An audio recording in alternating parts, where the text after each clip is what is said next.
greatest calamity that could befall early man was the loss of fire. Fire, the mysterious phenomenon that cooked his food, heated his cave, and kept him alive.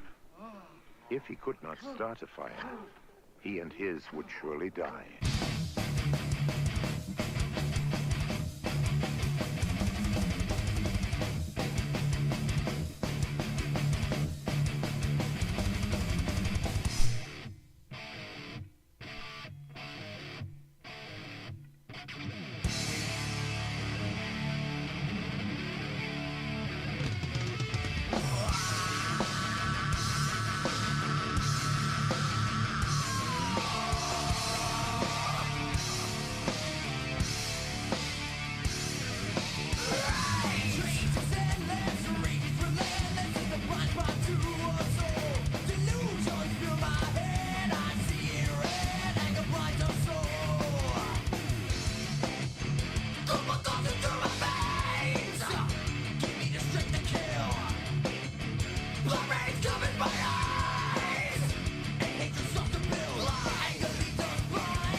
Boom. There we go. My mic was off.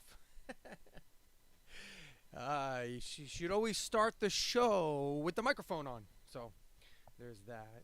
Hey, what's up, everybody? What's going on? I hear sort of things in the news. So, we're going to talk about a bunch of stuff today, and I want to thank you all. I want to thank you for being here, first and foremost. It's always fun to be here on a Wednesday. I wasn't here last Wednesday because Halloween, honestly. It's a week-long endeavor in my house. So we had some preparation to do, and come Wednesday, at this time, I was knee deep in Halloween. So I hope everybody had a good Halloween. I hope everybody had a safe Halloween. I hope all the kiddies went out and had good fun and good trick or treating and good costumes and the whole thing. But we are a week removed from the Halloween season, and we're into November now, which has gone full Christmas for most people. People have gone full Christmas. My cousin has been texting about Christmas, not texting, but posting on Facebook and all the social medias about Christmas for about a month and a half now. I want to say since like at least early September, it's been like, yeah, Halloween's good and all, but can't wait for Christmas, like that kind of thing. So there's that. But what's most notable about right now is the holiday that took place yesterday, and it should be a holiday first and foremost. My first political stance. Before I even launch into this, I just want to say that I'm not going to do politics on this channel. It's not going to be a thing. Honestly, the only reason why I'm even bringing this up is because there was a music article from Loudwire regarding how many artists are responding to the election and the presidential election here in America. I don't know where any of you are watching from, but there was a presidential election here in America, and usually when that happens, it's an all-encompassing thing. Everybody, even if you're just like a little bit into politics, usually you'll jump right in feet first on election night. That's why I think it should be a holiday. It's just like the Super Bowl. It's the same thing. If you don't pay attention to football, you're still watching the Super Bowl, right? Either it be for the commercials or for the performance of the halftime show or just to see what everybody's going to be talking about the next day, because the majority of Americans, and the world for that matter, probably watches the Super Bowl. I can only speak for America though. Okay, so election night's kind of the same thing. Not nearly as big as the Super Bowl, obviously. People are not glued to their local newscast waiting for the election results, especially nowadays, when more than likely you're not getting the election results until in the middle of the night, right? But when you're someone like me, believe it or not, I do sports and entertainment. Sports and music are like my two main passions in life. But I would say over the last 10 to 15 years, I've really become quite passionate about politics. But I do it more as a exercise in debate more than anything else. I mean, I do have my beliefs, and I do have the things that I vote for and that I find very important. But I don't always have to talk about those things. But lately, it seems since around 2015 or 2016, I don't know what happened then. A certain somebody hit the scene, and I don't know, hatefulness and divisiveness have become the order of the day, and people just don't talk about things anymore. It becomes a shouting match. So, me being a former shouter myself, someone who used to just fly off the handle, I find it to be cathartic and entertaining, but also it's an exercise for my brain to argue with people in a passionate yet controlled and not hateful way. So, and oftentimes this approach ends in hatefulness, because when you ask people a question and you don't get off that question because you find with a certain group that they don't want to just answer the questions directly, and then they want to project that you're the one not answering the question or asking the question, or I answered your question. You never answered my question. So, and that's what I get at. So that's the fun part for me. That's why I engage in the political stuff as much as I do online. If you're friends with me on social media, or you follow me on social media at all, that's where I kind of relegated my political stuff to. However, this being less than, I don't know, what they declared Trump the winner less than 12 hours ago, maybe a little over 12 hours ago. So this is 12 hours old, barely. And I'm here on the air, and I'm very, very passionate and involved in the political thing. So I feel the need to address it. So let's talk about it. If you're in this room, if you're watching this stream or you're watching this broadcast, and you're a MAGA person or a Trump supporter or a conservative but not a MAGA supporter, whatever. I'm here to tell you right off the bat, I'm not here to debate about Kamala Harris versus Donald Trump. The debate is over. The fight is over. There's no need to debate. I don't agree with Donald Trump. I will never agree with Donald Trump. I would never vote for Donald Trump unless literal Hitler came back to life and was running against him. And then even then, I might just sit that one out. I just, not saying that he's Hitler. I want to be very clear about that for those of you who might want to hop in the chat and be like, he's not Hitler, he's still he's not Hitler, okay? He used Hitler tactics. He used definitely 1931 beer hall push type like things and his rhetoric and the whole nine, okay? All I want to do here by bringing this up is discuss what's next. Okay, where do we go from here? I'm flabbergasted. I'm not necessarily. I was kind of prepared for the possibility of a Donald Trump victory via the Electoral College, because that entire system has been gerrymandered to shit. And it's been manipulated to the point where, you know, Joe Biden not only had to win by 7 million, but he had to actually win by 7 million votes, and like 11,000 or whatever was in Georgia, and 40,000 that was in Arizona or wherever it was, right? So it's not even, so like the rest of the country, it just doesn't matter. And that's kind of how it felt going into this. So that's why the Electoral College low-key sucks. But even more shocking is Donald Trump won the popular vote by, I think, over 5 million. I haven't checked in several hours because it's a fruitless effort to even look at it anymore and just hope for it to change. It's not going to change. So where I'm at here is I just have a message. I have a message for my political future going forward and for what this is about for me. For me, I just want to know that those of you who voted, you MAGA people, those of you who voted for Trump out there, will you hold your man accountable? Will you hold your party, the MAGA party? I'm not going to call it Republicans anymore because this is not your father's Republican Party. This is not what Republicans look like. I know that the whole MAGA thing and everyone who supports Trump want to point at Kamala Harris and point at Joe Biden and point at Tim Walz and point at these people and be like, they're the most progressive, extreme left, communist. Listen, I hate to break this to you. It's the most center platform I think I've ever seen. And as someone who's a leftist, I am more left than Kamala Harris. When you all call her a leftist extremist, an extreme leftist communist, it's just laughable, and it's a calling card that you don't know what you're talking about. Now, what I will say is, so not even moving off of this, MAGA is MAGA, Republicans are Republicans. Maybe this is where the Republican Party will move completely. I know there was more than enough Republicans that came over to the Democratic side during this cycle to lead me to believe that there may be a third party forming somewhere.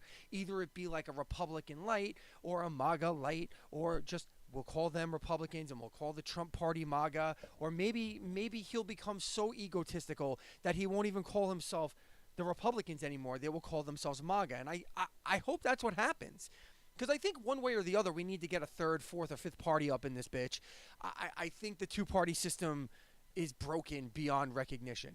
However, what I want to get at here is, will you hold your boy accountable? So this came out of conversations that I've had online all day. I posted on my Facebook today.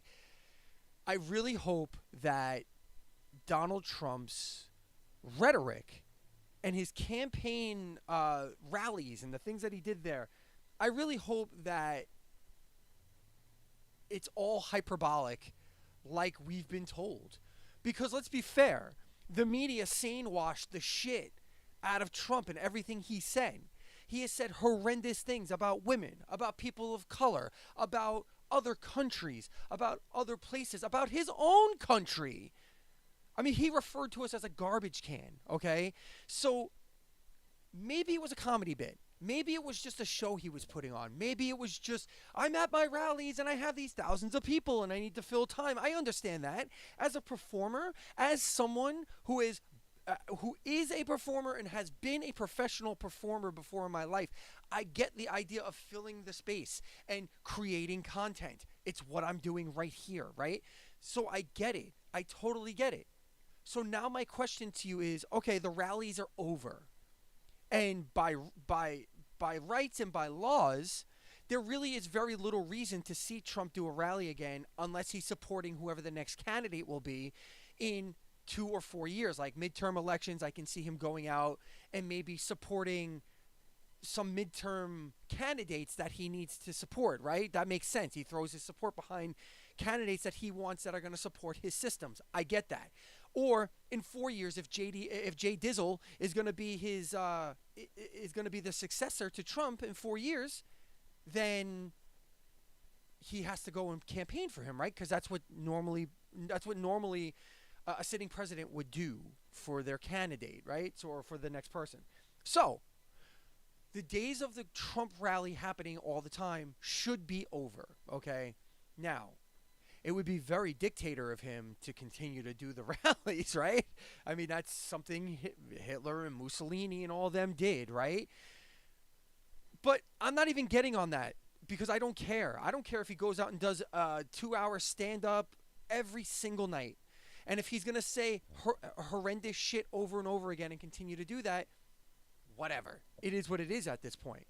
But my question to you is, these are the two main things. As a father of daughters who are now adults and who have smaller children in my family, one of which who is a woman or is a girl, I'm concerned about women's rights, specifically abortion rights, and I'm concerned about Project 2025 because Project 25 is horrific shit. It's horrific. I've read a lot of it. I haven't read all 900 pages, but I've read enough to know that it's horrific. And Trump was out on the campaign trail this entire time speaking about many, many things and saying lots and lots of horrendous, horrific things.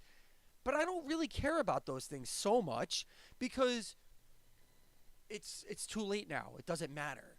Apparently shitty comments about all other people that aren't white men doesn't matter to the MAGA core. It doesn't matter to the voter, to the electorate. It doesn't matter. Because ultimately, he won the popular vote. And they won the Senate. And they're still in play for the House. And he has the courts. So by rights, this is what the public wants, right? I have no choice but to believe that this is what the public wants. So this is what I'm asking of the public, those of you who voted for Trump. Will you hold him accountable if he goes against his words? Now, you all want to pretend all of a sudden online that he's a man of his word. So if he's a man of his word, because let's not bullshit each other. There's a lot of revisionist history going on here. A lot. I've seen a lot of it. Oh, his presidency was so great the first time around. We completely forgot about how he biffed up COVID. Okay, but COVID was going to happen, right? So maybe he didn't biff it up. I don't know. I'm not God. I don't believe there is one, but if there is one, it's definitely not me. So I don't know. I don't know if he messed it up or if we were going to lose those extra 400,000 or 500,000 people anyway. I don't know. I'm not here to be the arbiter of that. Apparently, I don't know what the fuck I'm talking about because I voted for Kamala Harris, right? So apparently, I'm on the wrong side of this. Now, I believe that I'm on the right side of this from a humanity standpoint, from a community standpoint, from a societal standpoint. I believe that what I believe in is the better way.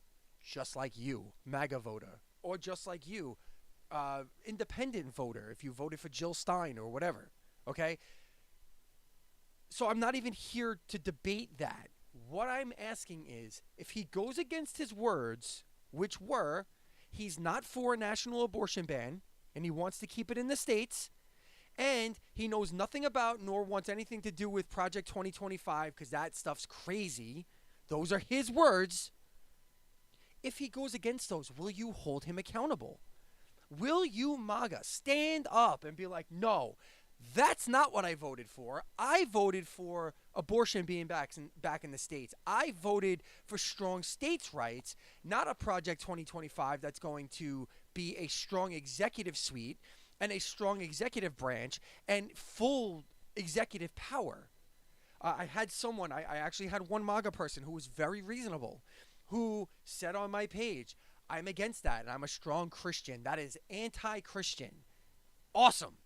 Awesome. It's the only good answer I've heard all day. Because I had people either running from the question by going, well, he said he's not going to do that, so he's not going to do that. As if Donald Trump has been a man of his word this whole time. So fine, I will hold you with that. This is giving him a shot redo, okay? Because I'm pissed as hell. I'm not going to pretend that I'm not devastated and disgusted by what has happened in this country. I am fully grossed out by the fact that he won the popular vote. I mean, again, I don't want to start a debate here, so I'm not going to go into why I'm disgusted and why I find this to be abhorrent. So I'm just going to leave the question to you. And please leave it in the comments or in the chat, because I'm sure I'll make a VOD of this too. Leave it in the comments. Tell me what you think. Will you hold Donald Trump accountable? Because I know for sure, look, I'm a Democrat. Well, I'm not a Democrat. I'm sorry. I'm a leftist. But I vote Democrat because it's the only choice I have in this country. I don't have a progressive option. Jill Stein was posed as the progressive option. Are you fucking kidding me? She's a grifter at best. So we don't have a progressive option in this country. We have whatever's ingrained in the Democratic Party. So I would have voted for Kamala Harris, and I did, because I saw a way forward towards what I would hope to see in this country through Kamala Harris. I see none of that with Donald Trump, and that's just an ideological thing, okay? I'm not going to get into what I'm really terrified about and what really scares me about Donald Trump. I'm not even going to get into that. That might be a different discussion for a different day, and I don't do politics on my channel. So if anybody out there has a political channel, by all means, invite me on. I'd love to have a discussion with you. I'll talk about it. I'm not against it. I'm not afraid. If you've watched any of my videos ever, you can definitely see evidence of what my beliefs are. So I'm not trying to be coy and be like, oh, am I right? Am I left? No, I'm a leftist. I am fully left. Amen. Okay? Bernie Sanders. Bernie bro. Boom. Fully left. Probably even further than him, because I don't even want to get into the Gaza stuff. But so my question stands, and I'll end this here until I go into the music portion of this, because there is a music portion of this that I just want to read an article from Loudwire and go through it. But my question stands. Will you hold Donald Trump accountable? Will you stand up? Because I know as Democrats, I know lots of Democrats, and I know as a leftist, if Joe Biden or Barack Obama or Hillary Clinton had stormed the gates of the Capitol building on January 6th, I wouldn't vote for them. I would find it to be grotesque and un-American. If I heard Joe Biden call an entire island of people garbage they're Americans, like, they're not full citizens, which is bullshit. They should be. But Puerto Ricans are more or less Americans. So he called a whole island of Americans garbage. Or he allowed it. I'm sorry. He allowed it. He accused Haitians of eating cats and dogs. So I would hold my elected officials, the people that I picked to lead this country, accountable. And I would either not vote for them again, or I would speak out against them constantly. So I'm posing this question to you. I'm lobbing it back to you. Thus far, MAGA people have not been very good at this. MAGA people do not hold Donald Trump accountable for anything. They either excuse it as a joke or as hyperbole, almost like your racist uncle would say something insane at Thanksgiving, and you would say, oh, but we love Uncle Johnny. Uncle Johnny rules. Yeah, but he just dropped the N-bomb. He's just drunk. It's fine. That's how we treat our soon-to-be POTUS. It's insane. So now I want to put it on you. And look, if you all are going to hold him to that standard, then I'll be quiet this whole term. I'll be quiet the whole term because you know what? I've lived through regular Republicans before. I lived through George W. Bush. Hell, I used to be a conservative. I voted for George W. Bush once. So I've been through this before. And we survived George W. Bush, albeit barely it seems, because 9/11 happened on his watch. But we did survive it. And we did get into a massive war that lasted 20 years. But we made it through, right? Like we got through. So my new tag, and I know it's a very low bar, people. I know it's a very low bar. But my bar right now is, let's just get through, okay? Let's just get through. Who knows? Who knows? Look, Donald Trump was a Democrat a lot of his life until he decided to run for president, and then he became this Republican conservative, and he jumped in with both fucking feet. Like he didn't even think twice about it. So who knows? Maybe he takes a shift back at some point and goes, oh, you know what? The environment does kind of suck, and I do have a teenage son, so maybe I should do something about that. Or, you know, or maybe he just does. I mean, if he doesn't do it, first off, I think Roe v. Wade needs to be put back on the books. I think you need to codify Roe v. Wade. I just think just for the rights of women. I don't even care about babies. It could be. That's like a religious thing. I don't even get into that. I'm not a scientist. I can't even debate that. So I wouldn't even talk about it, which is the point. I wouldn't even talk about it. I just think women should have rights. I think women should have all the same rights I do. And right now, they simply don't. Unless you're in a state like I'm in, like I'm in Pennsylvania, so I'm lucky, right? I'm lucky I'm in Pennsylvania. We have a progressive governor. So I guess I'm lucky for now.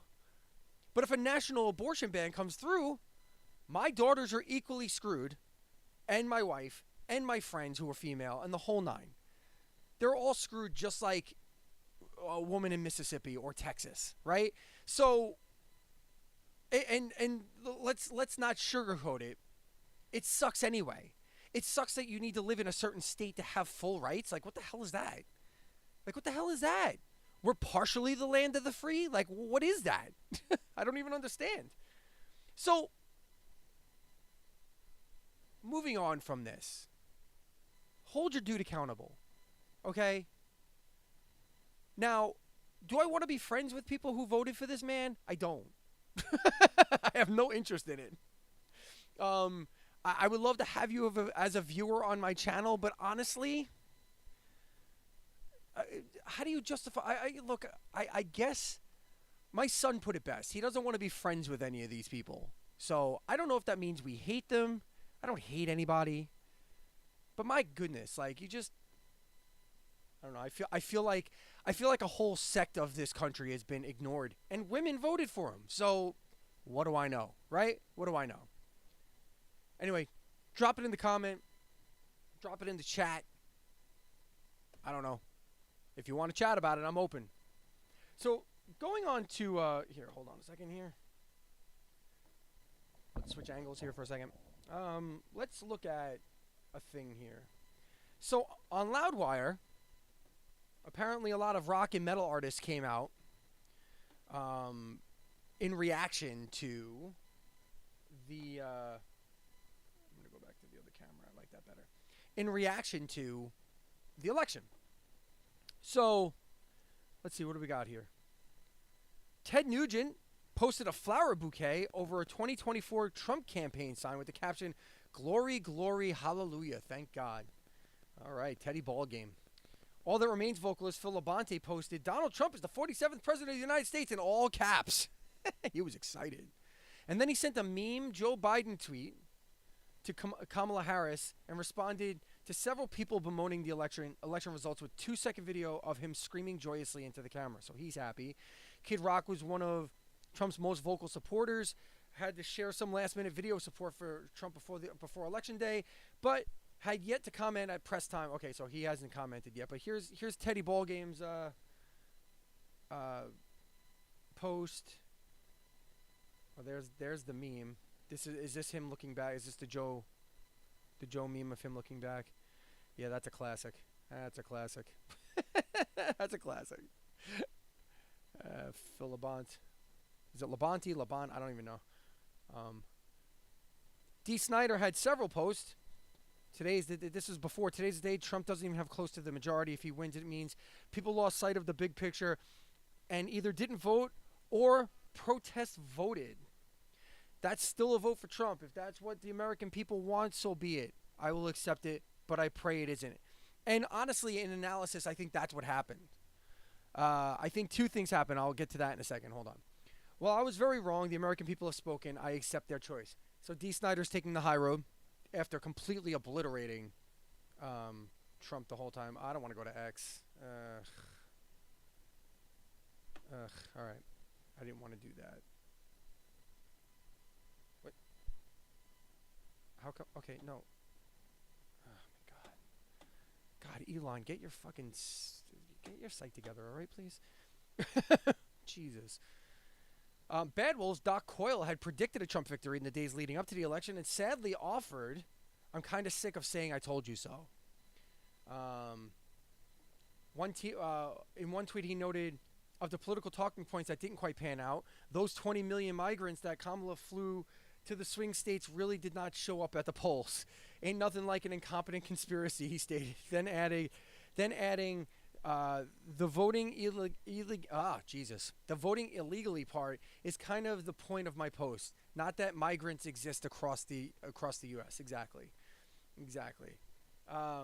As for why Kamala Harris didn't win, he stated she was unknown to much of the electorate, so his ability to paint her how he wanted has a bigger upside.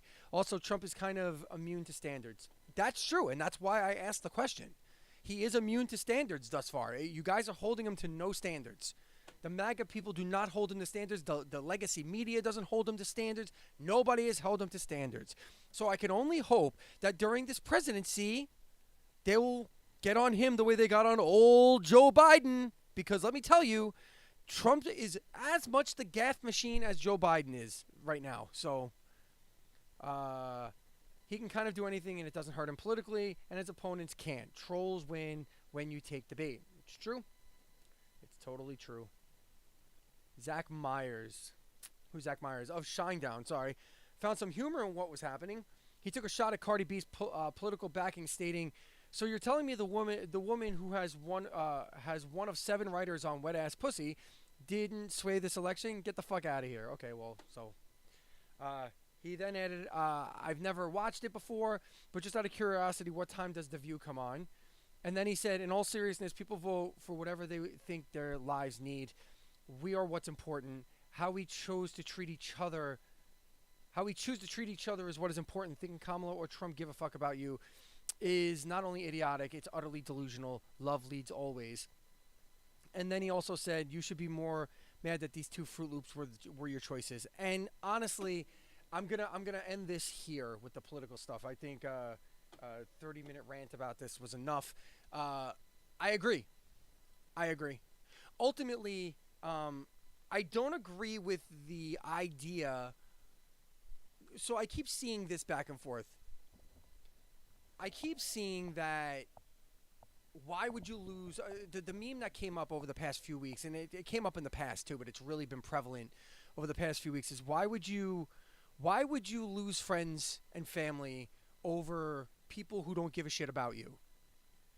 That is true, if that was the case. But see, here's the thing. We're not talking about the Yankees and the Dodgers anymore, okay?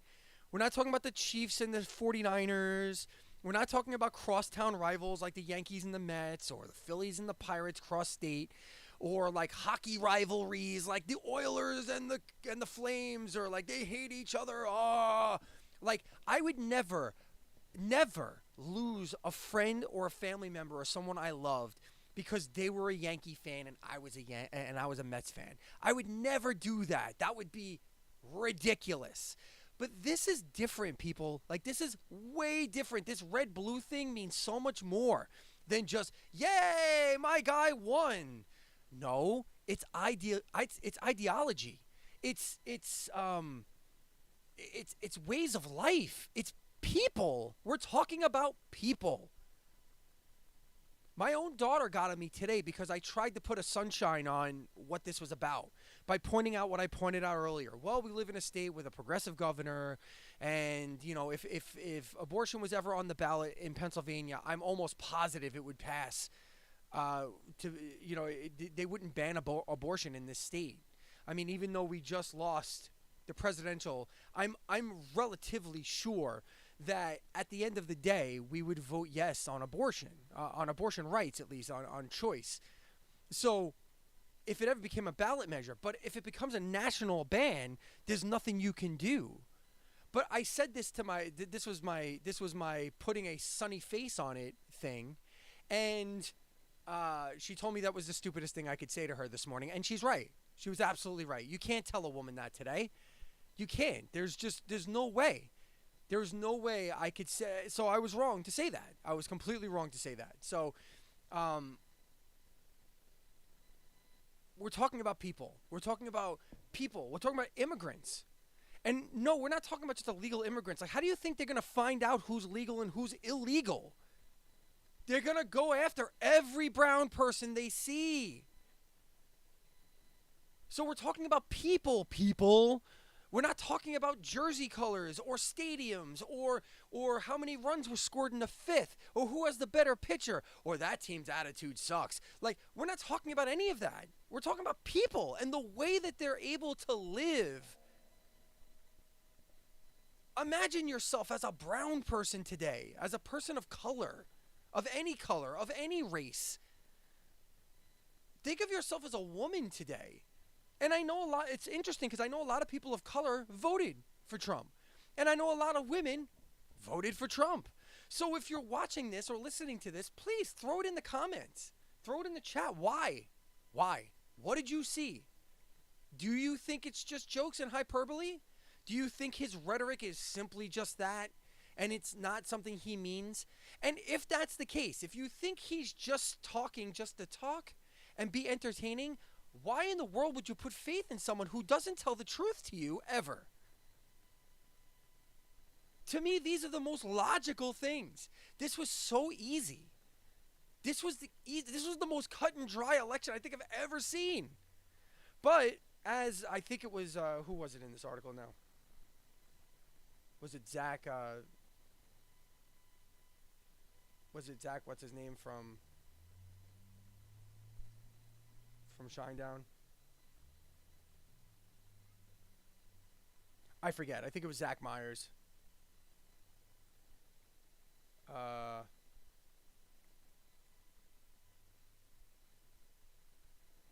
Well, that's interesting. I just scrolled down and saw something different. So Public Enemy and Prophets of Rage, Chuck D, who is a very prominent black man with a voice and a protest hero in this country. He says, don't let a win go to your head or a loss get to your heart. And AL, he got game fucking again. The New York City Hustler gamed them again. Well, it's time for myself to work head forward as a second-class citizen. Good luck. I'll be watching it all with a pen and pad, USA. So, yeah, I mean, that's basically what I would imagine a lot of black people are feeling today. So, anyway, the last thing I want to say before going is I apologize. As a white man, I'm going to be okay.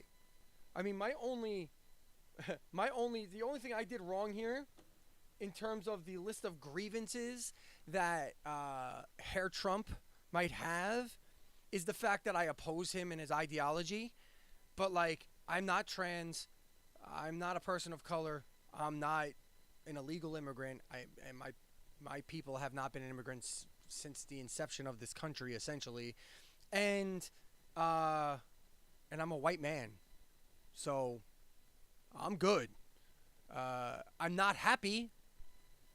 I'm very concerned for my daughters and my children and what the environment's going to look like and whether or not my daughters can get their rights back and whether or not my black and Latino and Muslim and gay and trans friends, what's going to happen to all of them? So I'm very deeply concerned about all of them. But me personally, it's not about me. I'm going to be fine. I'm going to be absolutely fine. The only thing I did was I voted the wrong direction.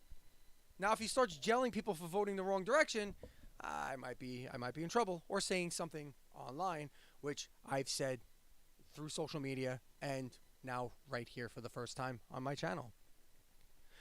So that's going to wrap that up. So let me know in the chat, or let me know in a comment when I decide to cut this up and edit it and release it as a VOD or whatever. If you're watching this after the fact, leave it in the comments. Let me know what you think. And I'm open to it. I'm honestly open to whatever you think you might want to do. Whatever your opinions are, okay? In the meantime, I'm going to take a short little break here so I can get myself together onto the next thing. And we'll be right back.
I keep forgetting to turn my mic back on. Whoa. Uh-oh. Oh. We got a camera issue, sorry. Let me readjust. There we go. Okay, fine. I gotta be careful not to, like... my camera's, like, right in front of my mic, and it's very... not right in front, but, like, you know. It's that kind of thing. Hey, it's Chris, Redbeard Videos, back with you. Thank you so much for being here with me. We'll be doing this every Wednesday from 4 to, I don't know, like at least an hour. I go at least an hour, but like if more things start to pop up and more people start showing up to watch the show, then I might do like 2, 3, 4 hours, depending on what's going on and what kind of discussions we're having. So right now, it's just me. There's people watching, but no one's chatting. So feel free to say hi if you're watching. And if you're not, then if you don't want to chat, then that's cool too. You don't have to. I can just talk and you can just listen. That's how that goes. This is a cool article at Loudwire. Whatever happened to the rock and metal class of 1974? So it's the 50th anniversary. Yeah, it's 50 years. 50th anniversary of 1974. Wow, that's a long ass time. And I know two of my all-time favorite bands came out in 1974. So this caught my attention. One of them is right there, Mr. Paul Stanley from Kiss. Ooh, excuse me. So let's take a look at this class. Because even though the ones that are shown here, I don't know who that is. Who's this dude? I don't know who this dude is right here. But oh, wait a minute. I just realized I don't have the screen up. I'm still new at this.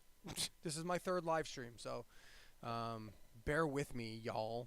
Yeah. So there's Paul and there's Rob Halford from Judas Priest, and I'm not necessarily sure who that is right there, but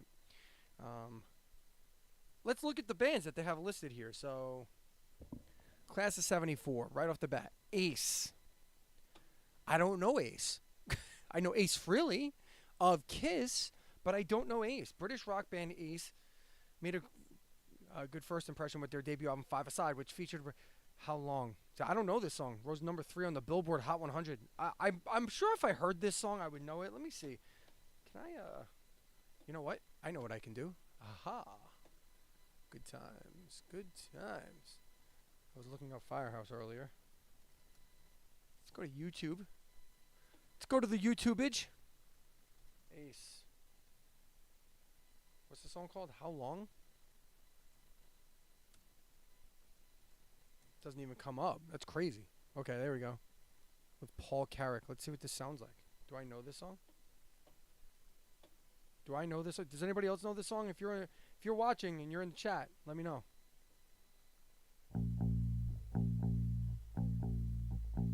I don't want to get. I want to hear words. Don't admit that it's part of a scheme. Of course. Okay, yeah. So I've heard that song before. That's not that's not completely unfamiliar to me. But I didn't realize it was such a big hit. Number 3 on the Billboard chart, Hot 100.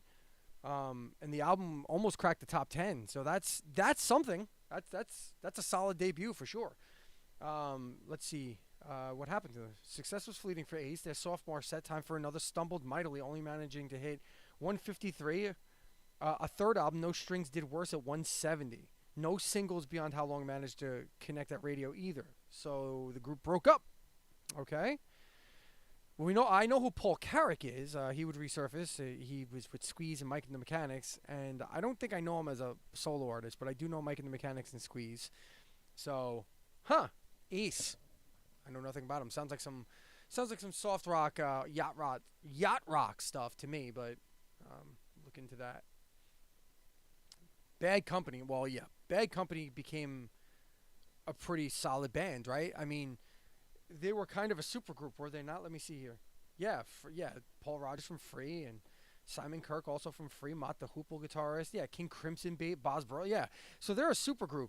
Their debut album, it peaked at number 1, and it's been certified platinum 5 times. So that's a pretty solid debut, as we all know. We all know at least one Bad Company song, that's for sure. That's probably not even their biggest album, though, is it? Yeah, they were one of the most successful bands of the 70s. Next 4 albums would all crack the top 20. And then they have one final album with the original lineup, 1982. Yeah, Rock and Roll Fantasy, Feel Like Making Love, Young. Yeah, I know all these songs.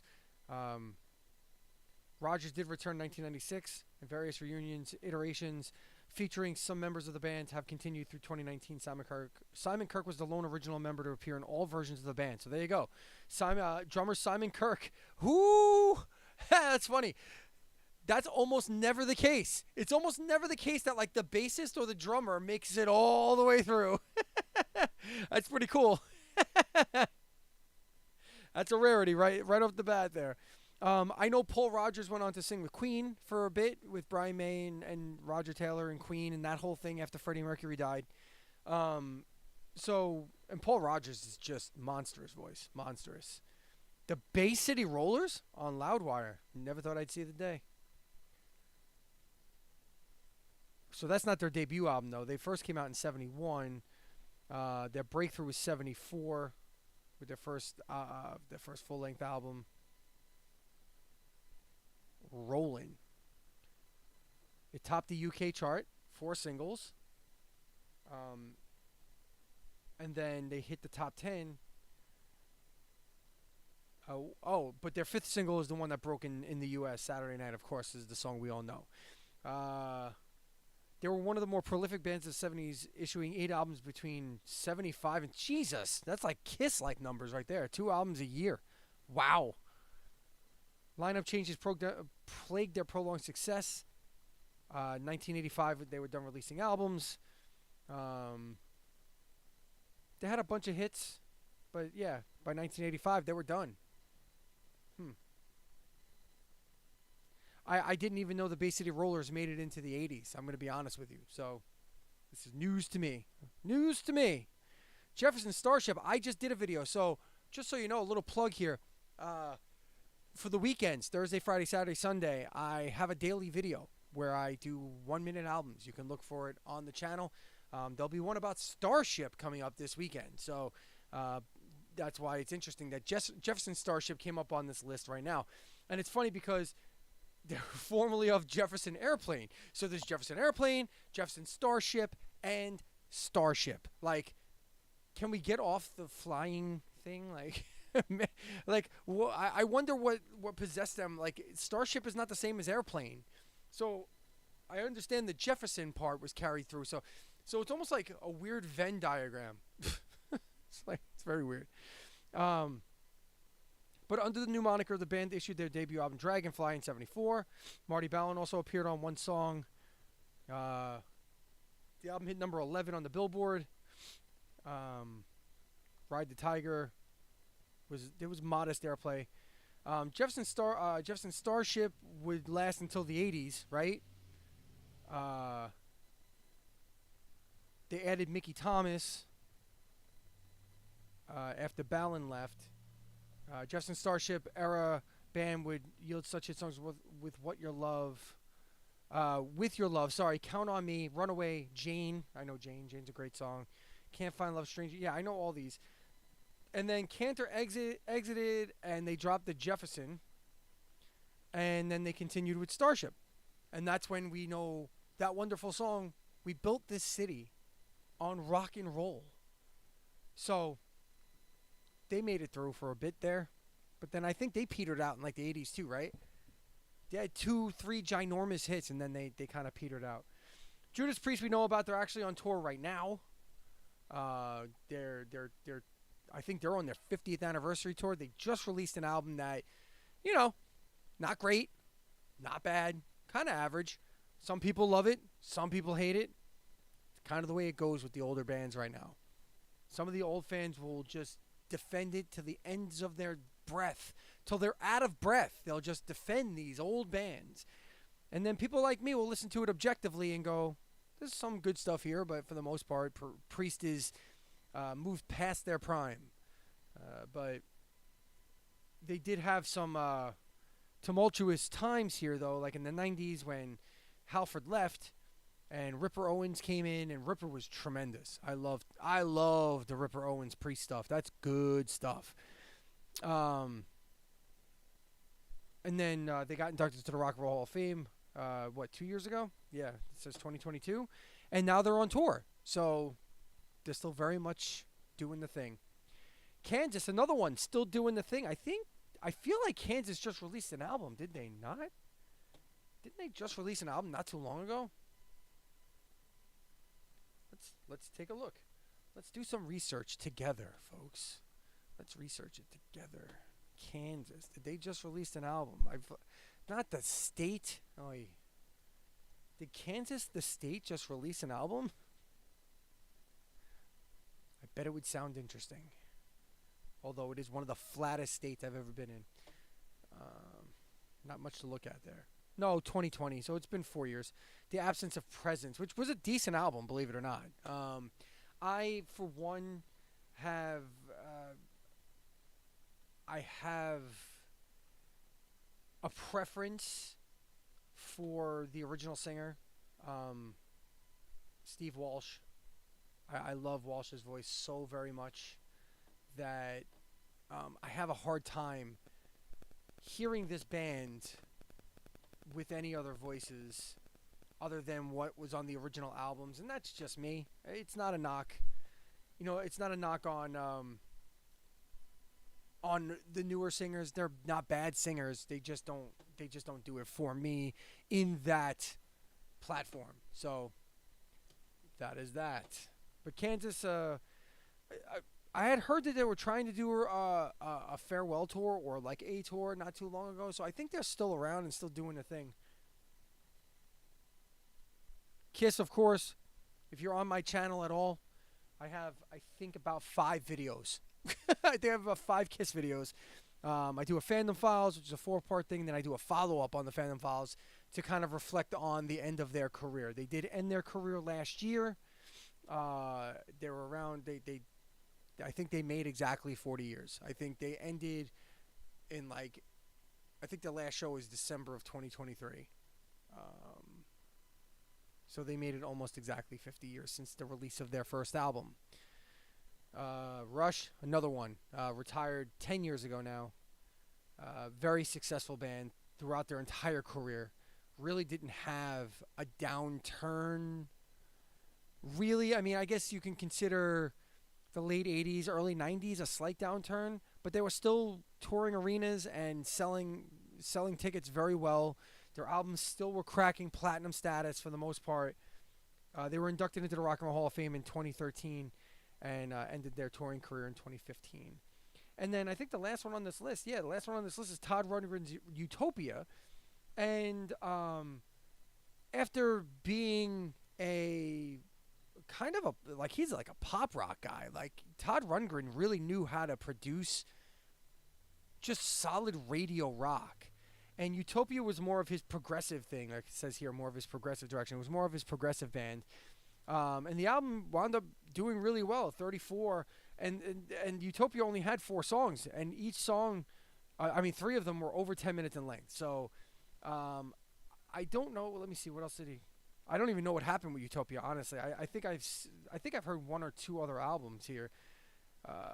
They went to Utopia. Band issued 10 albums. I've heard 1 or 2 of them. I only know... through 1985. So I'm going to go back and check out Utopia. I didn't know they put out 10 albums. Jeez. Huh. Interesting. Very, very interesting. So that's what happened to the class of 74. Sounds pretty cool. What do you think? Leave it in the chat or in the comments, or join me. So we're going to take one more quick break. And I have 1 or 2 more topics for you before we wrap it up for the day here. Going on an hour, so we're doing our thing. But for right now, here's a song that I'm singing on from 1994. I believe we released this in 1994. The song is called Feet of Clay. I'm doing my DJ thing. The song's called Feet of Clay. It's right here. Redbeard Videos coming up right now.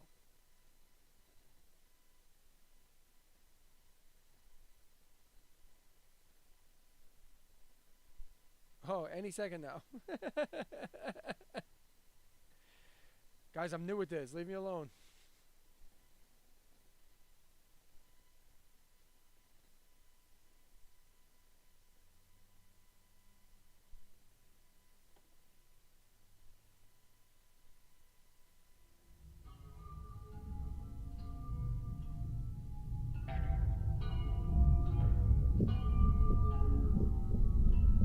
It's not Feet of Clay.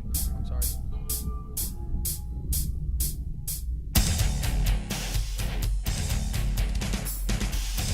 I'm not singing on this. This is a song I wrote.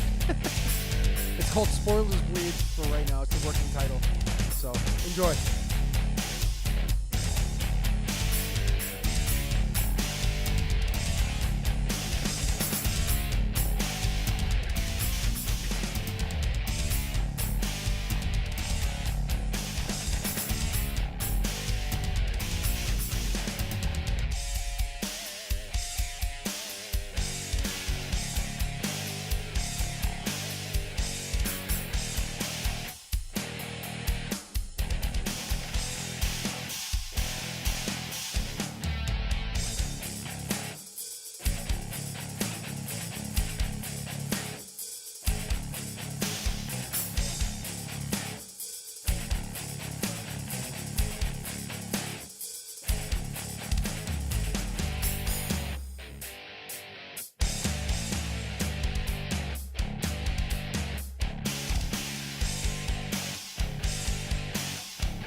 I don't know what's going on with my with that file, but definitely just shit the bed. Hey, I want to remind you all. Here, let me do this. I want to remind everybody that I have social media places all over the places. All over the places. Nope. That's not what I wanted to do. Where'd it go? Where'd it go? Here we go. Oh, that's why. There we go. It's Redbeard Videos on all the places. Somebody's calling me. Okay, not important. It's Redbeard Videos on all the places. Except for X. I'm not on X anymore. It's the Progtologist on X, but I don't really go on there very often. But IG, Facebook, Discord, TikTok, Snapchat's RB6, and Reddit, Redbeard Videos. Also, I will be having a Patreon soon. I'm working on building it, and I will release that information when the time comes. It's not going to cost much. It definitely would help me out a whole lot. But also, please like and subscribe to the channel. Like this live stream. Go and watch some of the videos. Like those. Get them up in the algorithm. I mean, I could really use your help. It's starting to pick up a little bit. I'm starting to see things here. But I really, really want to do this. And I really want to talk more about music. I know I did a little political thing here. And I'm sure that's going to get a lot of attention once I release that video. But I'd prefer not to. I want to engage in joy. I want to, and I'm not trying to be like Kamala Joy. I want to be happy. I want to have a good time. There's so much bad coming. Yeah, I'm sorry. There's just so much bad coming. I don't want to be part of that. I don't. It's too toxic a sphere. It's too caustic an endeavor. I'm not interested. I'm just not interested. I'll have debates if people want to converse with me or have talks with me. But that's over. I've done that for about a year and a half now, and not online either. I multiple times throughout the course of this year, I've been in discussions with people. I've had deals worked. I even had a discussion with a MAGA person, but a reasonable MAGA person, where I was going to co-host a show with him. But I just decided, like, I don't know. I've seen so many people get completely smashed in the most hateful ways for no reason. I mean, again, I want to state that it's very important, this stuff, this politics stuff. It's not just nonsense like baseball or hockey or your favorite bands or whatever. Those are all fun things, and they should stay fun. Politics shouldn't be fun. I mean, it shouldn't be awful either, though. It shouldn't be terrifying and the worst thing in the world. So, anyway, I don't want to harp on that too much longer. Matter of fact, I never want to speak of it again. So let's just move on. Nope, that's not it.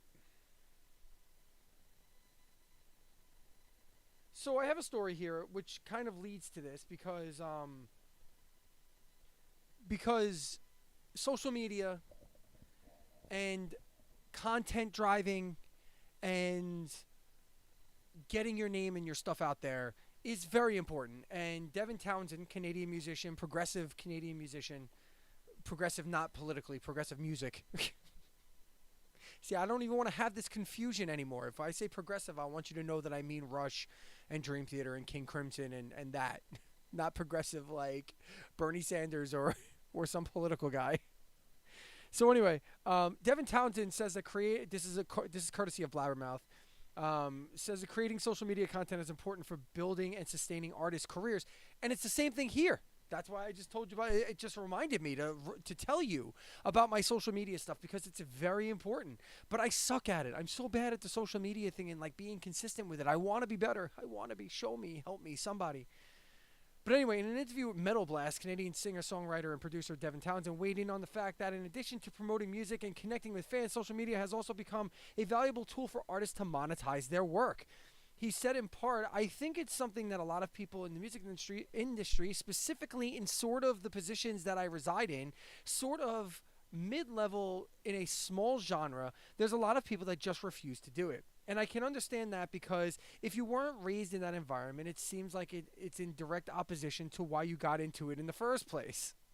And I can certainly sympathize with that sentiment. However, the reality of it is that it's simply what it takes at this point to create engagement with an audience that is so distracted with their distracted that the choice is ours. Engagement with an audience that is so distracted that the choice is ours. Right. So so you kind of just need to be in people's faces all the time. And I totally get that. And I suck at it too. Like, and I feel like it's nonsense. When I was in a band in the 90s, like you had to hang up flyers and stuff, otherwise people weren't coming to your show. But I didn't have to hang up a flyer every goddamn day. Here with social media, like every time I put out a video, I gotta post it. I gotta post it. And then I feel like I'm annoying people. And I don't want to annoy people either. Like, I want people to know that things are happening, but I also don't want to be like, hey, by the way, don't forget about me. Hey, by the way, don't forget about me. Hey, don't forget about me. Hi, I'm still here. Don't forget about me and my little bit. Like, oh my God. Like, I get annoyed when people do that to me. So I'm going to turn around and do the same. I'm going to have to, right? Like, if I want to make it in this business. He continued, I find that the position I'm in right now, What the frig? Oh boy.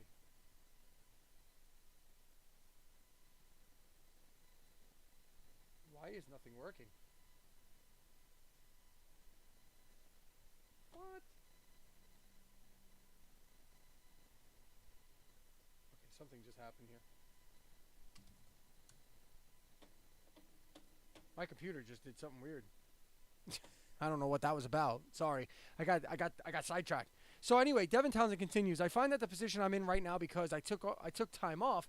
I've taken about 2 years off of social media, where prior to that, I was very active on it. But I just found that the exhaustion that comes from these constant updates is just, it's less even the workload that goes into creating the content like this. It's more of an implication to, at least for me, that what I do is so important that it warrants the amount of silly videos.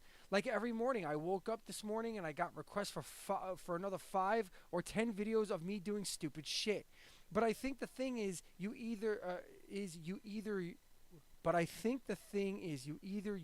do it. That's a typo, or you don't, and that's entirely your prerogative. But my work is so important to me that in order to continue doing it, I have started to reconcile that I need to really get that sort of part of my world in gear.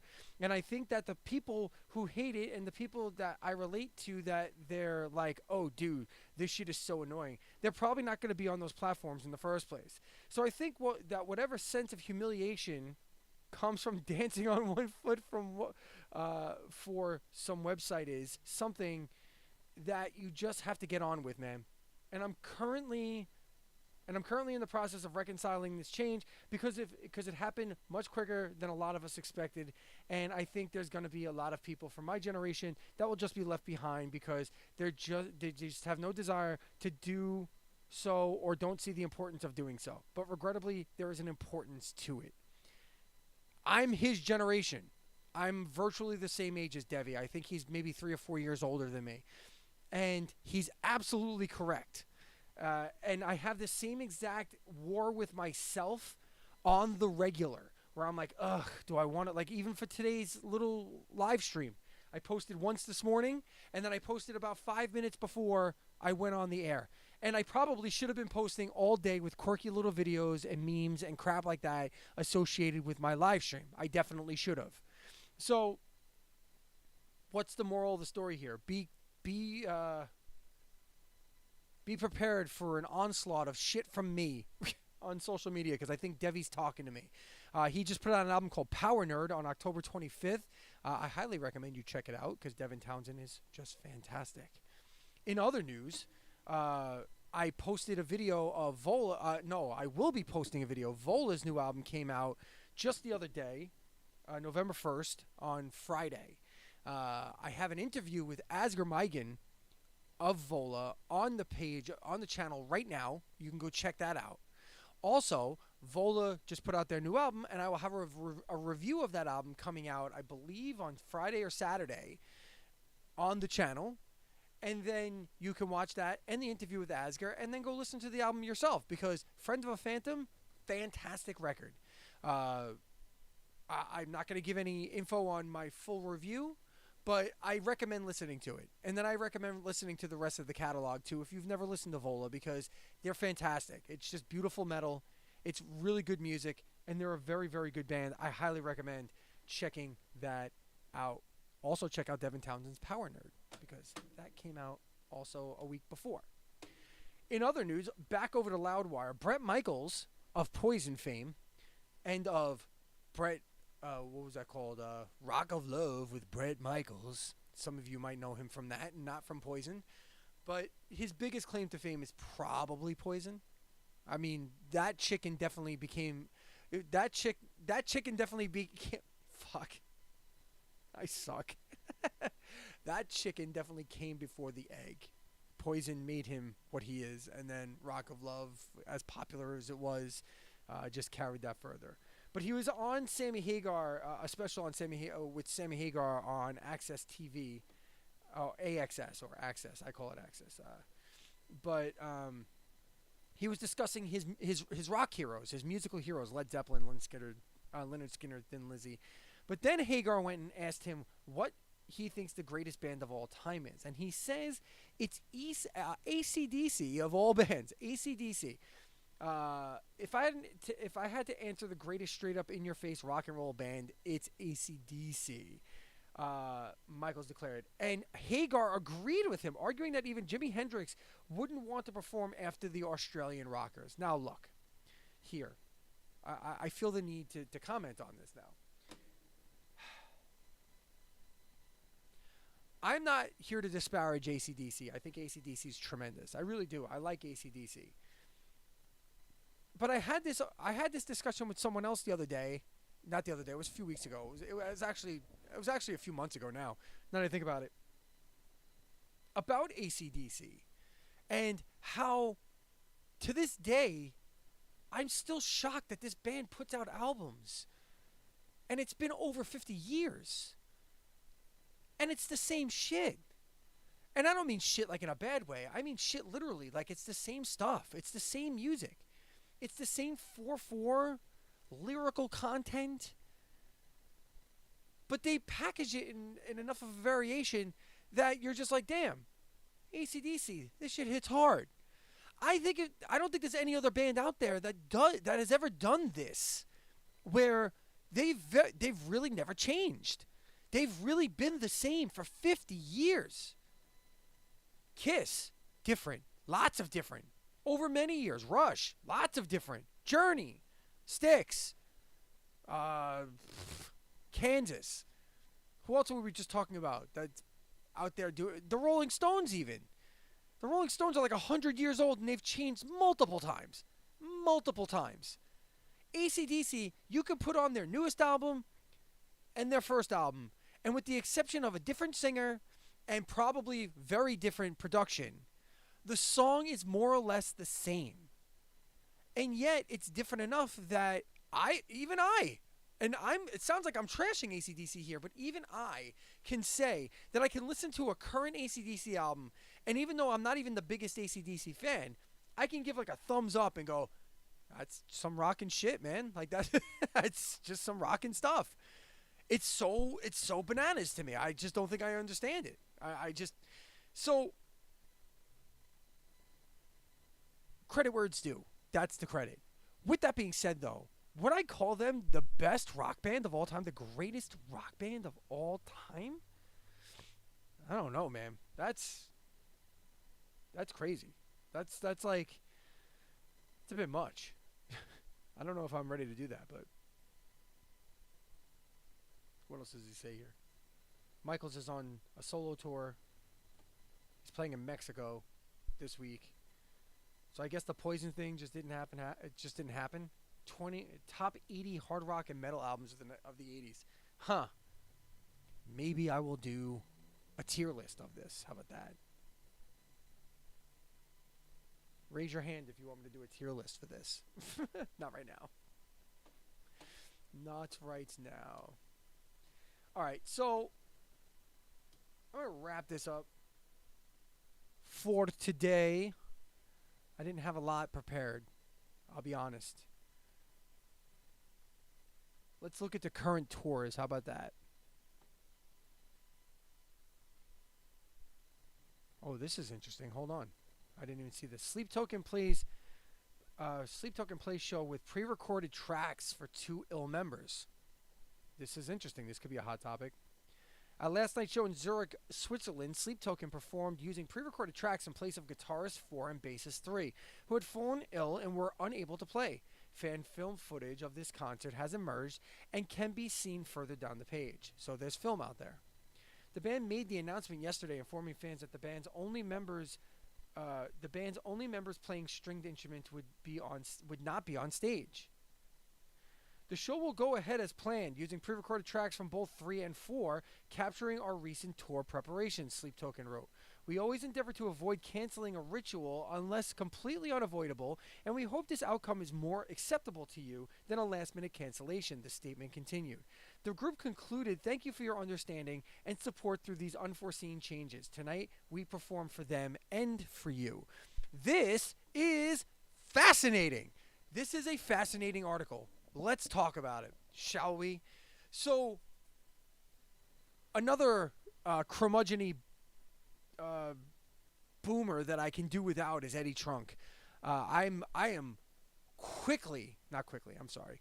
gathering information to do an essay video on Eddie Trunk and how just enough of him I've had in general. But the one topic that he just beats the fuck out of, the dead horse is deader than dead, okay? It's like, it is as dead can be. It's pushing up daisies. It's fertilized the ground. It is literally the deadest horse it can be, which is, bands playing with tracks are not really playing live. I prefer the live round. Oh my fucking God, enough of this. Listen, the only time that I have a problem with an artist putting out or using some sort of backing tracks is simply this. If you go and disparage other artists for doing the same thing, or you hide it. In this case, Sleep Token is not hiding it. I remember when I saw Periphery several years back. They opened for Dance Gavin Dance. Their bassist Nolly was not on tour with them. I noticed that. And in an interview with Misha Mansour, I asked him, no bassist? They have 3 guitarists. And even with 3 guitars, they still tracked bass tracks. They still used bass tracks. So, and they were open about it. Yeah, Nolly doesn't want to tour anymore. So we just, rather than putting another person in the band and fuck with the cohesion, not to mention the fact that the guy's our brother, so we don't want to get to know anybody else either, we just rather perform without bass. The 3 guitars and the track, plenty. I had no problem with this. This is not a problem to me. This is completely fine. Now, if they were out there pretending to have a bassist, or if the bassist was out there just jamming away, but in reality it's a track playing over, or if you're Paul fucking Stanley and you've disparaged other singers and then trash other singers for using backing tracks, you're a piece of shit. But if you're out there just being like, listen, like Dream Theater, for example, let's talk about Dream Theater again. James LaBrie, although I've seen videos where he sounds a tad better, still not wonderful. And I'm imagining by the time March rolls around and I see them live, it's going to be an interesting case study. Let's just say that, okay?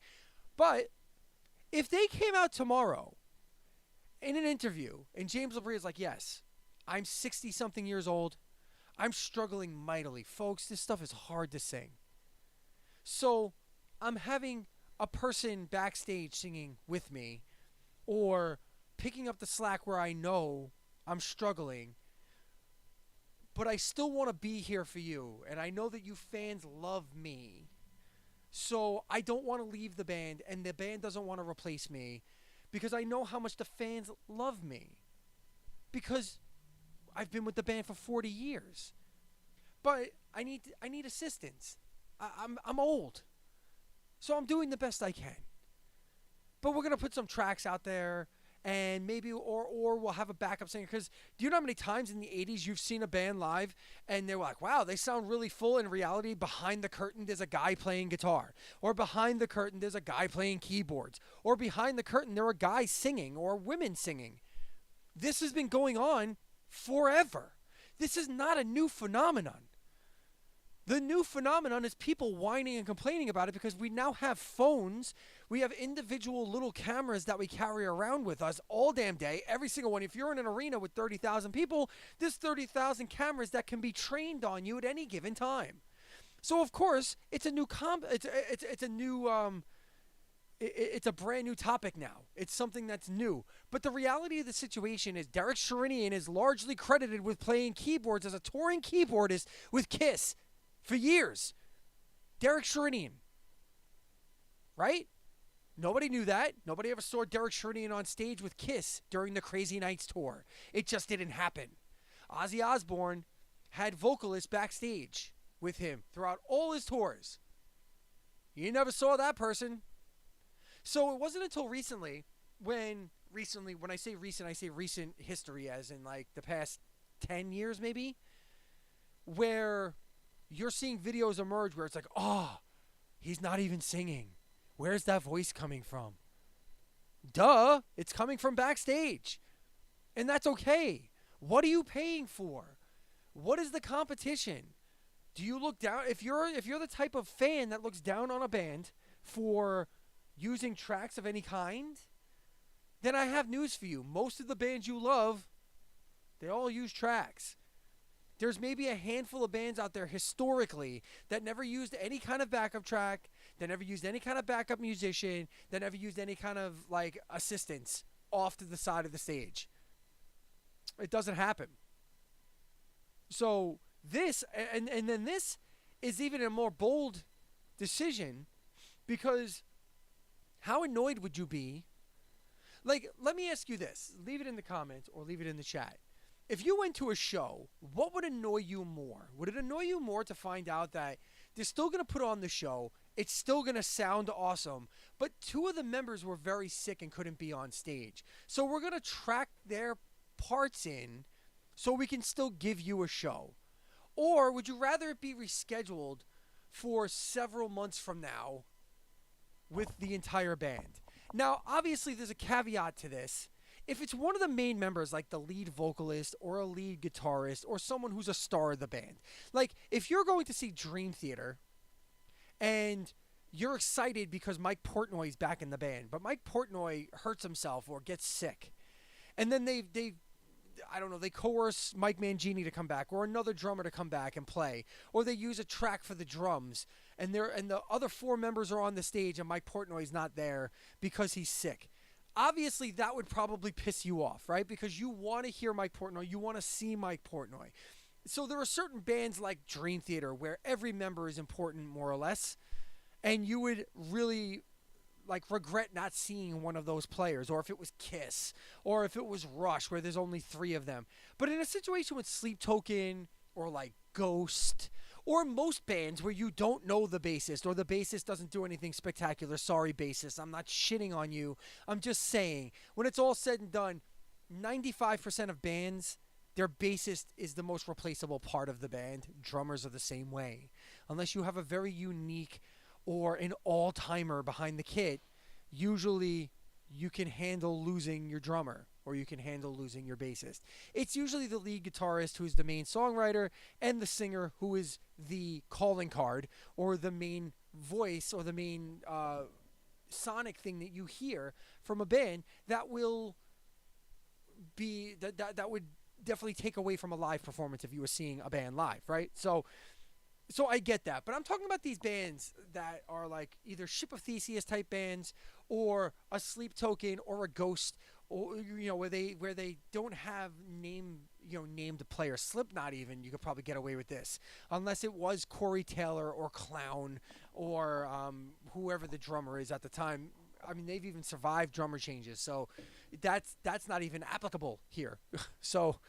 But in any case, I think this is great. I find this wonderful. I wouldn't mind the least bit if I showed up to a show for Sleep Token or Ghost and found out that they were tracking in a sick member's parts because, I don't know, that's what was needed.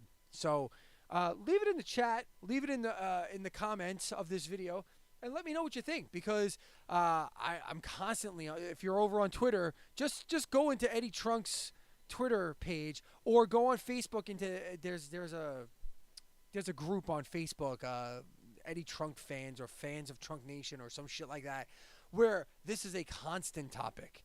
And I'll give that group credit, fans of Trunk Nation, half the time they're complaining about what Eddie's talking about again and again and again and again. If it's not bashing on Kiss, then it's bashing on pop stars that use tracks, or it's bashing on those who they don't even play their own instruments. Shut the fuck up. Enough of it. Then don't go. Go see your band. Or if your band is tracking, then don't go see them either. But shut the fuck up. I don't care.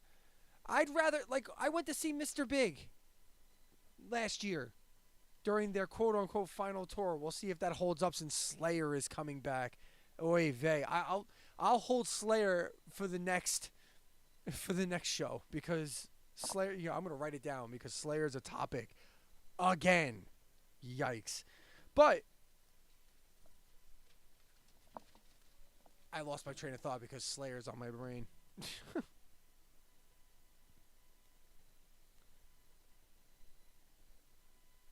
But if Slayer is one of your bands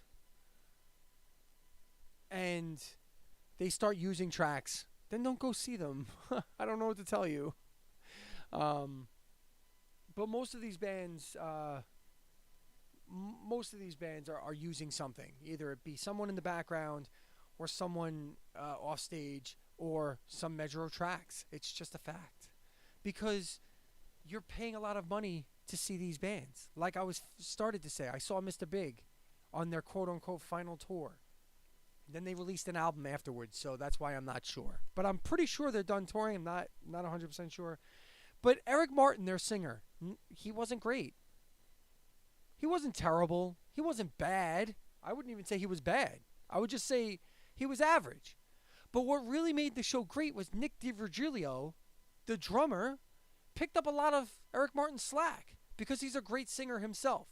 Now, granted, that dude's on stage, so you can see what he's doing. So this doesn't really apply to this necessarily. But if he was off stage, or if there was a singer off stage, I wouldn't care. I'd rather that than to hear Eric Martin squeak away or like struggle to reach a note. This is where James LaBrie goes wrong with Dream Theater, is that he's struggling to hit notes that he has no business hitting. So stop. So just stop. Just sing what you can. And either put a track out there or just don't have the high note. We'll just skip it. We'll just skip the note. And that'll be part of the conversation. James LaBrie doesn't hit the note. So be it.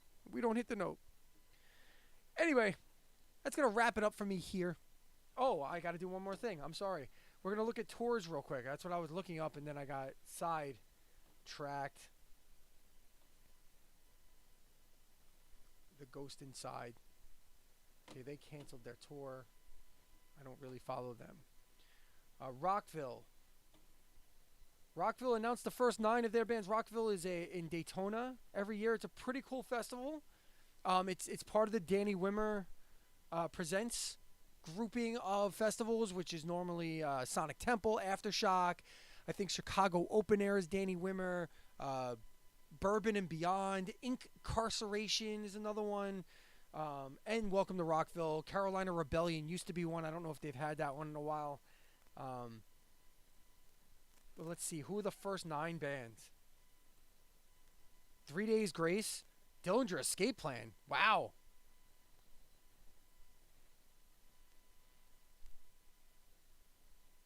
Wow. Dillinger Escape Plan is going to play at Rockville with Dimitri Minikakis as their vocalist. They're OG vocalist from Calculating Infinity, their first album. Their other singer, Greg Puciato, has just put out an album with his band, Better Lovers, which is fucking amazing. I'll be putting out a video on that soon, too.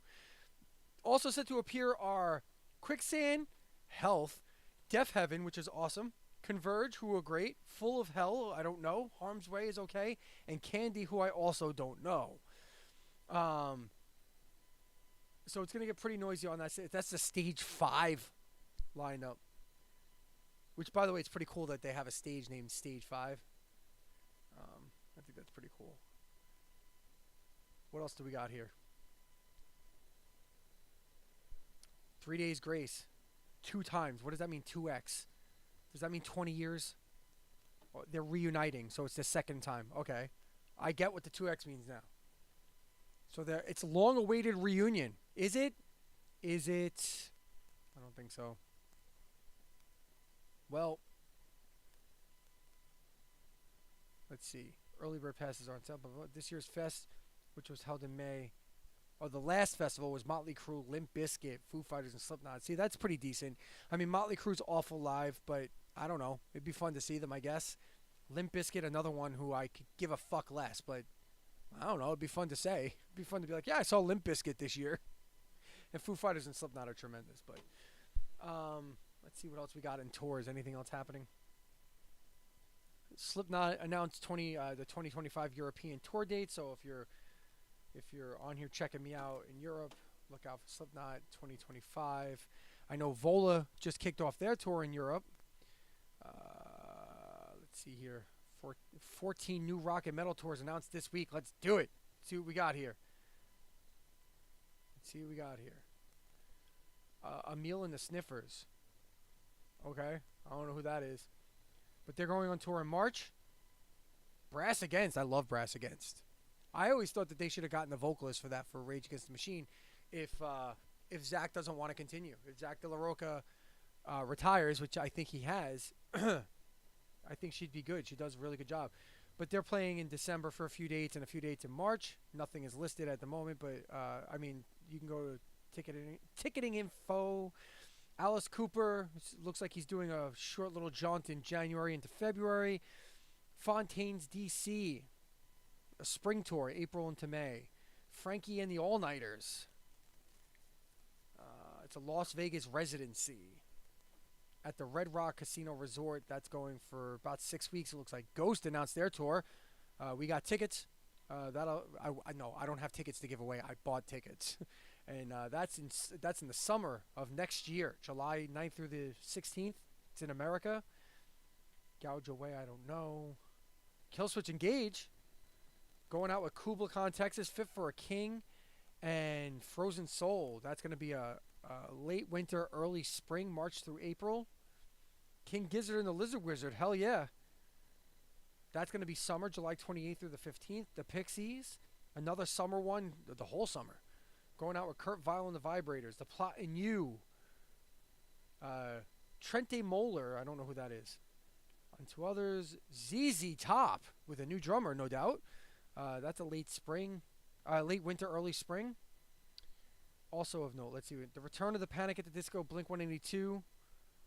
Panic at the Disco is reuniting.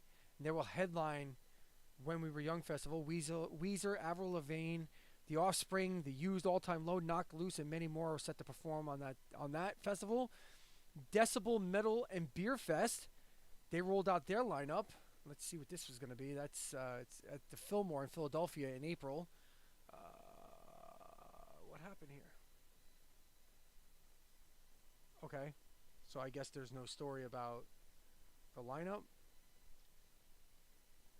I thought they would have a complete lineup. Looks like Exodus, Dismember, Pig Destroyer, Darkest Hour, and more.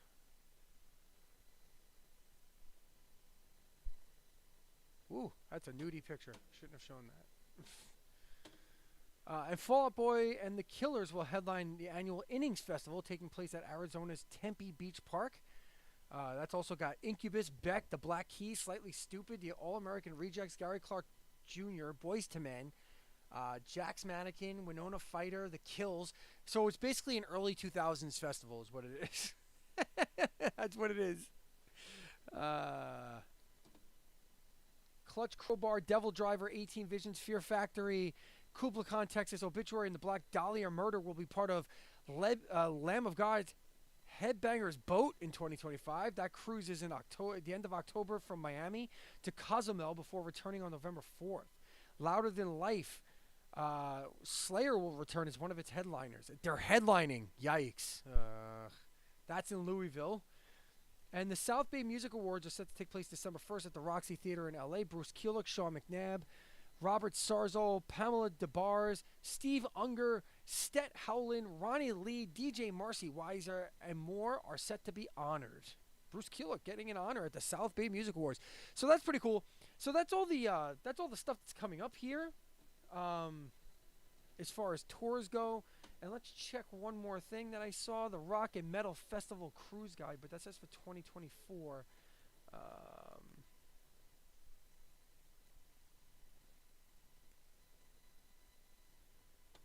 Oh, there it is. The 2022. What? That's back in 2022.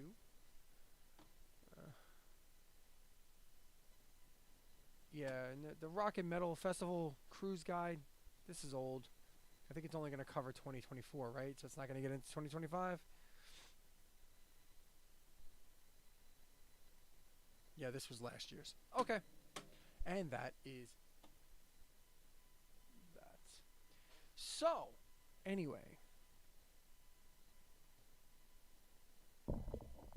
I want to thank you all so much for being here with me, as I so much enjoy being here with you, as always. We will be back next Wednesday. Videos coming up this week. I do have, I have my daily videos on all my social media sites: TikTok, Facebook, Instagram. They're all different, by the way. So the social media ones, the daily albums that are on Facebook, Instagram, and TikTok are one thing, and then the daily album that's on YouTube is something different. So we have to, you'd have to check both, okay?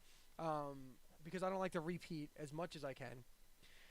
And then as far as long form video goes, there will be a video of this, a highlight show or one of the topics from this show. I may do two, because one is the political one, and I may just do another, so you can be on the lookout for that. And then I have my review of Vola's album, Friend of a Phantom, coming out on Friday or Saturday. And who knows? Who knows what other surprises might come up. I'm getting ready and getting set to launch the Sports Riot and Progtology 101, which are two different channels under the same Redbeard Network umbrella. So be sure to be on the lookout for those. I will promote those as well. But I want to thank you for being here with me, as I so much enjoy being here with you. And we will chat again real soon. Bye. It's just that simple. Just going to say bye. We're going to play some music for you. We'll play a little music for you. In a moment.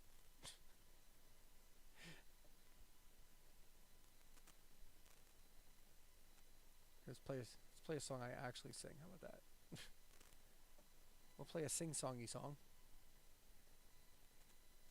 And here we go. Bye.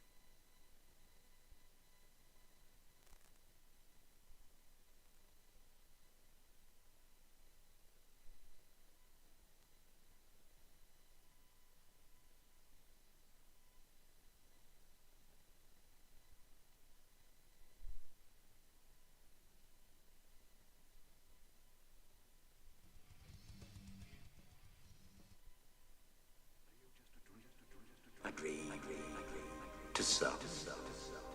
A nightmare to others!